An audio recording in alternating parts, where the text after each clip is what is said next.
Kung kayo ay nakapag-register na sa National ID at hindi nyo pa rin nakukuha, or baka nabura na ang picture kaya di mo na nagagamit, so sa video na ito, ituturo ko sa inyo kung paano kumuha ng copy ng ating National ID.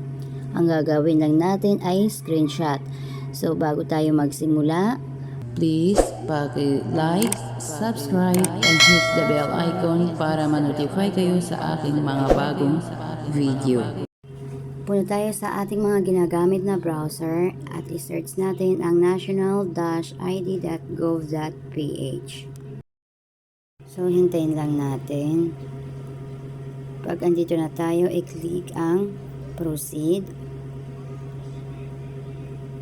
Na tayo mapupunta, get the copy of your national ID. So kailangan natin fill upan yung mga nakalagay dyan. First name, middle name, last name, at kung may suffix kayo.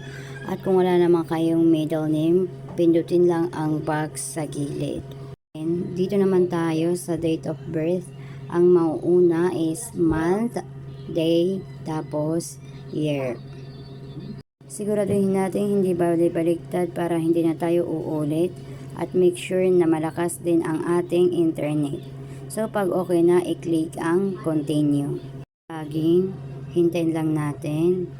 Pag okay na, dito na tayo mapupunta sa face verification.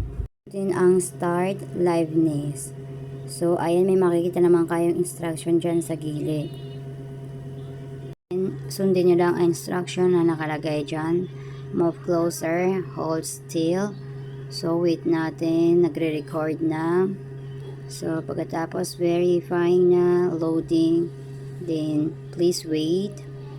So congratulations, ayan na yung national ID mo. So pindutin lang ang view national ID. Then, ito na siya. So, ito na yung ating screenshot. Kung gusto niyo makita yung sa likod, pindutin lang ang top card to show back. At pag nasave nila sa inyong mga phone, pwede nilang gamitin sa kahit anumang transaction dito sa Pilipinas. At yun lamang po, sana nakatulong po sa inyo ang video na ito. Salamat!